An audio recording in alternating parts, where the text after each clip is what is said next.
Assalamualaikum warahmatullahi wabarakatuh. Kembali lagi di Z2H Insight Channel. Kalau ada pertanyaan, ada berapa jenis makhluk hidup? Maka jawabannya adalah tentu makhluk hidup itu ada berbagai jenis. Terdiri dari manusia, kemudian hewan, dan juga tumbuhan. Jadi ketiga jenis ini dikategorikan sebagai makhluk hidup. Selain itu bukan dikatakan sebagai makhluk hidup seperti robot, kemudian gadget, mesin, dan lain sebagainya. Mereka tidak disebut makhluk hidup karena mereka tidak memiliki nyawa. Nah, pada episode kali ini kita akan membahas tentang apa perbedaan makhluk hidup yang nomor 2, yaitu hewan.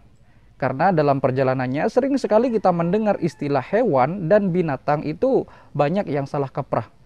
Ada yang mengatakan hewan itu ya binatang, ada yang mengatakan binatang itu ya hewan, tidak ada bedanya. Nah, pada episode kali ini kita akan sedikit membahas tentang istilah-istilah apa yang disebut dengan hewan dan apa yang disebut dengan binatang. Kita belajar bersama, jangan skip videonya dan putar dulu intronya.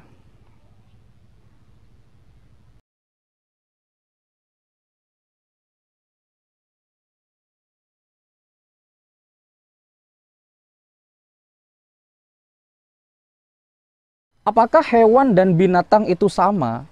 Tentunya dari segi istilah atau terminologi, maka baik itu istilah hewan ataupun binatang bisa dikatakan sama.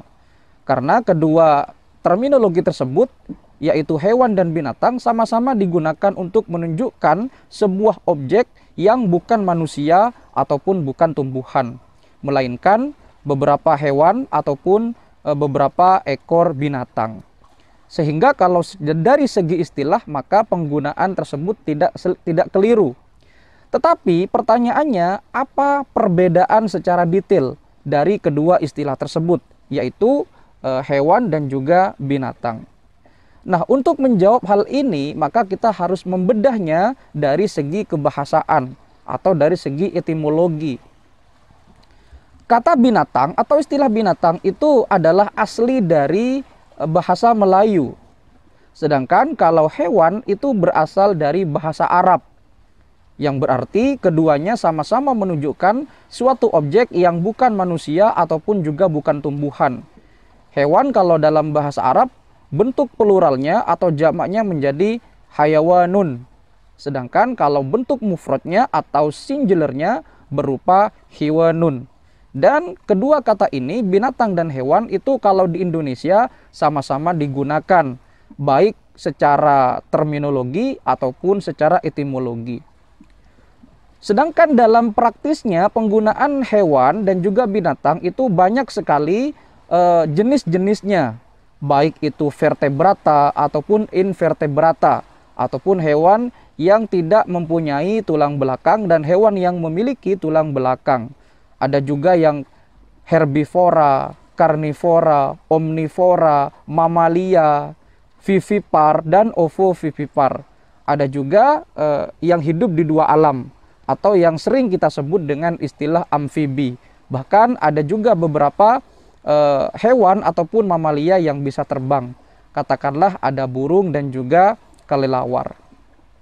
Nah, lantas apa perbedaan dari kedua istilah hewan dan penggunaan atau istilah binatang itu kalau dari segi bahasa, dan ini kalau dilihat dari segi bagaimana secara detailnya. Hewan itu ternyata merujuk kepada hewan yang ada di pekarangan-pekarangan rumah ataupun hewan yang jinak. Jadi itu adalah hewan. Seperti permisalan Anda memelihara seekor kucing, memelihara burung, memelihara hewan-hewan yang jinak seperti ayam dan seterusnya. Jadi kalau binatang itu adalah hewan yang ada di pekarangan rumah atau hewan tersebut bisa dikategorikan jinak, maka hewan tersebut atau makhluk hidup tersebut dalam hal ini adalah bukan manusia dan juga tumbuhan, maka digolongkan sebagai hewan kalau dia bersifat jinak. Jadi jinak itu apa? Jinak itu tidak membahayakan. Dalam hal ini tidak membahayakan pemiliknya, yaitu manusia. Dan juga tidak membahayakan kelompok-kelompoknya kalau dipelihara. Maka itu adalah kategori jinak. Sedangkan kalau binatang itu lebih merujuk kepada yang ada di luar atau yang ada di alam liar. Karena binatang itu adalah sesuatu makhluk hidup yang ada di luar sana, artinya tidak dipelihara. Walaupun dipelihara, maka binatang itu juga termasuk binatang liar, jadi tidak termasuk hewan. Dalam hal ini, liar itu selalu identik dengan binatang.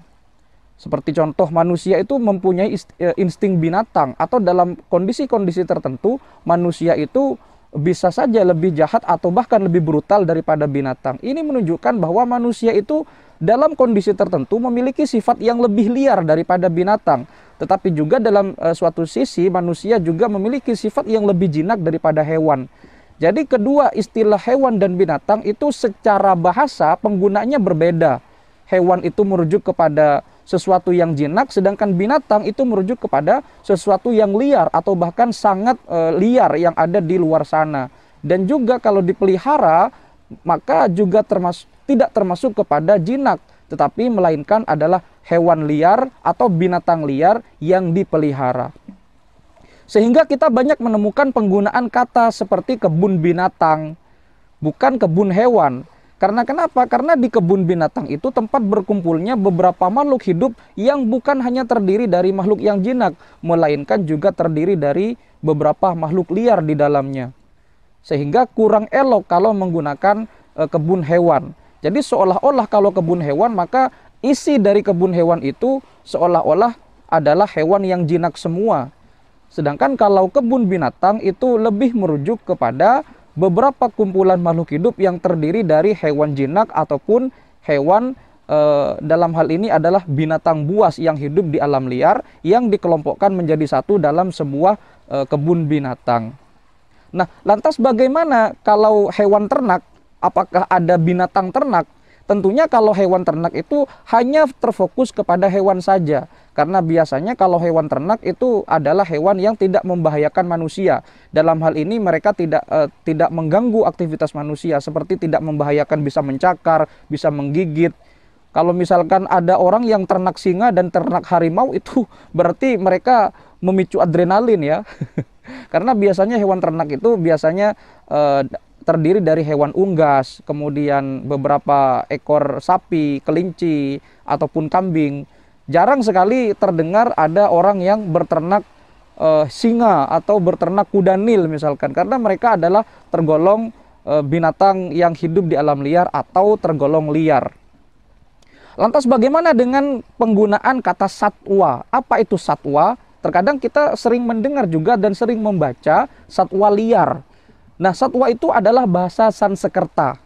Jadi bahasa Sanskerta dari seluruh kumpulan makhluk hidup selain manusia dan tumbuhan itu dikatakan satwa. Nah, satwa itu juga menjadi terintegrasi menjadi satu, baik itu satwa liar ataupun satwa yang tidak liar. Jadi menjadi satu, satwa. Nah, kemudian ada lagi kata selain satwa, yaitu fauna. Kita sering mendengar flora dan fauna. Nah, apa itu flora? Flora itu adalah tumbuhan. Kemudian fauna itu adalah hewan yang diambil dari bahasa Latin. Jadi penggunaan kata seperti itu kita harus mengetahui apa itu flora, apa itu fauna, dan apa itu satwa. Kita sering mendengar suaka marga satwa. Seperti itu, kebun binatang bukan kebun hewan. Jadi itulah beberapa perbedaan penggunaan kata hewan ataupun binatang.